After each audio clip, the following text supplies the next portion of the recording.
ওয়ালাইকুম আসসালাম। ভালো কেমনে থাকিবা? তোর ভাইটা কি কাজ ঠিক করছে? কেন, আমার ভাই কি করছে? আমার একটা জমি ছিল সাতারের কাছে, টাকাটা করে আমি ছাড়াতে পারছিলাম না।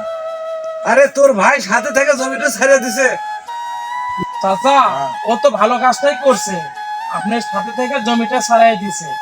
এটা তো আর খারাপের কোনো কাজ দেখিচ্ছে না। তোর ভাই জমি ছেড়ে দিয়া আমার কাছে থেকে মিষ্টি খাওয়ার জন্য 20,000 টাকা নিছে। কি বলতেছেন চাচা? আমি তো এই বিষয়ে কিছু জানি না। আচ্ছা, আমি ভাইয়ের সাথে আলোচনা করি, আপনি উত্তেজিত হেন না। আমি আমার ভাইয়ের সাথে এই বিষয়টা নিয়ে সমাধান করার চেষ্টা করতেছি, আর আপনি এই বিষয়টা নিয়ে যেন কারোর সাথে আলোচনা করেন না।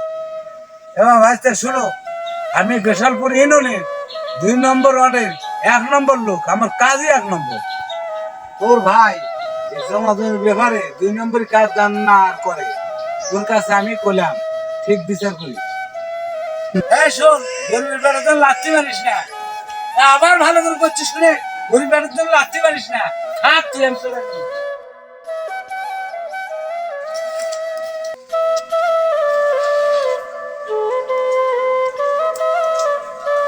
রাব্বি ভাই, তোর নামে কি শুনতেছি?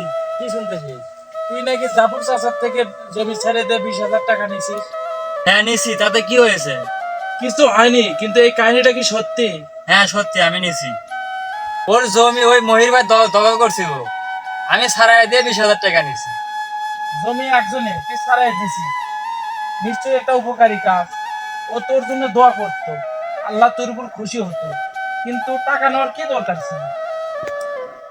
এই তুই কি করছিস? নেতাগের পিছনে 5 বছর ঘুরে ঘুরে মাস্তান হচ্ছি, ক্ষমতাটা কাজে লাগাতে হবে না? হ্যাঁ, তোর ক্ষমতা আছে, তুই ক্ষমতা কাজে লাগা, মানুষের উপকার কর, কিন্তু তুই ক্ষমতার অপব্যবহার করবি। হ্যাঁ, ক্ষমতা পাইছি, কাজে লাগাতে হবে না, ব্যবহার আর অপব্যবহার কি? হ্যাঁ, এই প্রশ্নের উত্তরটা কিন্তু তোর কাছে থাকবে না।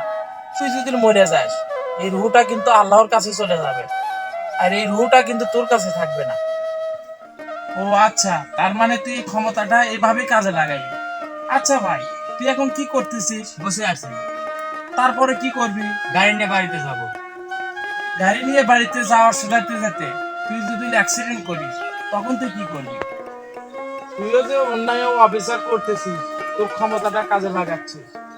আল্লাহ যদি ক্ষমতাটা কাজে লাগায়, তখন কিন্তু মেও হয়ে যাবে। আচ্ছা, তোর কি মনে হয়, তোর কি মরণের গ্যারান্টি আছে? না, কোনো গ্যারান্টি নেই। এখন ধর তুই মরে গেলি, মরণের তো কোনো গ্যারান্টি নেই, মরতে তো একদিন হবে। কিন্তু এই যে 20,000 টাকা, কেটা খাবে? আব্বা খাবে, মা খাবে, না আমি খাবো? নো নেভার, প্রশ্নই আসে না হারাম খাওয়া। তাই কই কি ভাই, হারাম হালাল একটু বাইসে শোনা চল। তোর ক্ষমতা আছে বলে তুই গরিব মানুষের উপর ক্ষমতার অপব্যবহার করবি, এটা কিন্তু ঠিক না।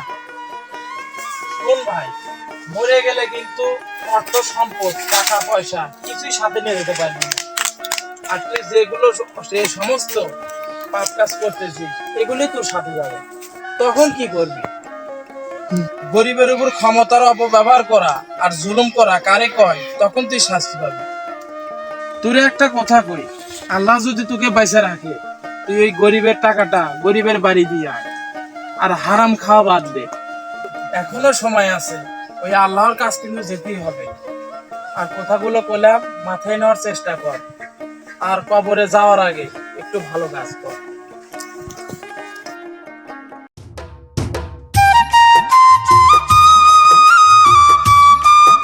আপনার সন্তান অথবা আপনার ভাই কেউ কি এইভাবে দিনের পর দিন অবৈধ পথে টাকা ইনকাম করতেছে, তাহলে তাকে বাধা দিন, তাকে বোঝান কোনটা হালাল কোনটা হারাম।